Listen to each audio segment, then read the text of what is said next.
The day my husband invited my secret boyfriend to our anniversary.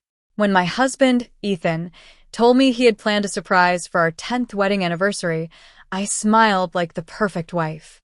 Inside, I was terrified. For nearly a year, I had been living a double life. Ethan believed I worked late because of a promotion. In reality, many of those evenings were spent with Adrian, a photographer I had met during a charity event.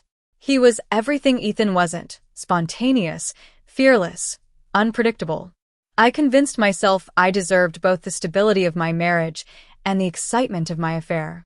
I thought I had everything under control. I was wrong. The anniversary celebration was held at an elegant rooftop hotel overlooking the city skyline. Friends, relatives, business partners, and even Ethan's parents had gathered to celebrate what everyone believed was a perfect marriage. Ethan looked happier than I had seen him in years. That alone made me feel guilty. As dinner began, soft music filled the room, while guests laughed and shared stories about us. I kept checking my phone beneath the table. 3 missed calls, all from Adrian. Then another message appeared. "I'm outside. We need to talk." My heart nearly stopped. I ignored it. 5 minutes later, the ballroom doors slowly opened. Adrian walked inside. He wasn't invited. His eyes searched the room until they found mine. The color drained from my face. Before I could react, Ethan smiled warmly and stood up. "Everyone," he announced, raising his glass, "there's one more guest joining us tonight." The room applauded politely. I couldn't breathe. How did Ethan know him? Adrian looked just as confused. Ethan calmly walked over and shook his hand. "Thank you for coming," he said. Adrian forced an awkward smile. I wasn't actually invited." "Oh," Ethan replied with a quiet laugh. "I think you'll find this evening is about honesty." A strange silence settled across the room. Ethan returned to the microphone.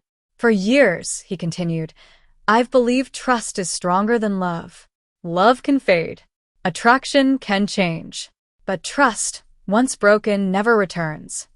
Every word felt aimed directly at me. Then the large projector behind him suddenly turned on. My blood froze. Photo after photo appeared on the screen. Me, Adrian, coffee shops, hotels, beach walks, airport terminals, dates, months of hidden meetings. The room became completely silent. Someone dropped a glass.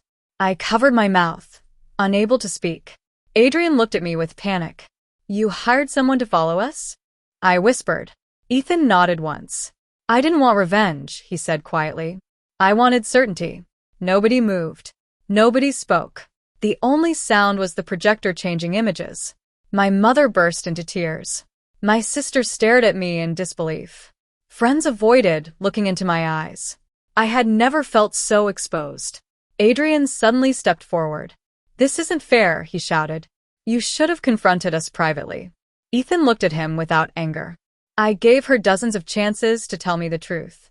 He reached into his pocket and pulled out a small velvet jewelry box. "I bought this necklace 6 months ago." He placed it gently on the table.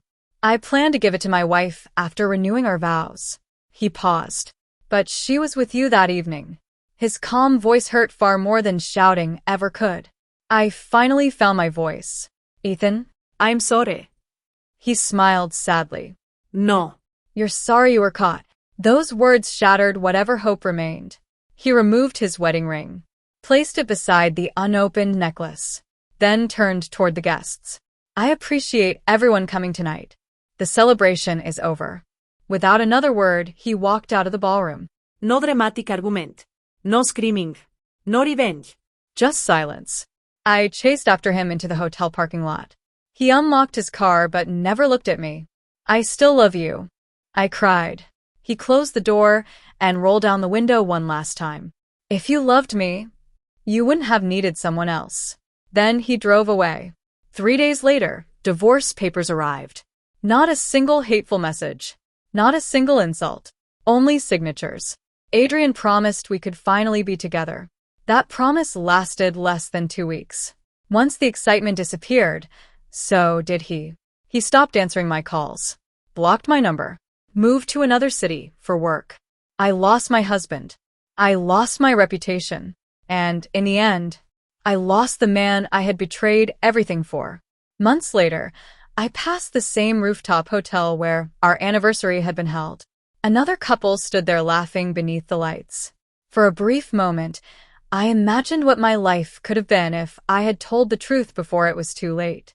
Some mistakes don't destroy your future all at once. They erase it one quiet decision at a time. And by the time you realize what you've lost, the people worth fighting for have already stopped looking back.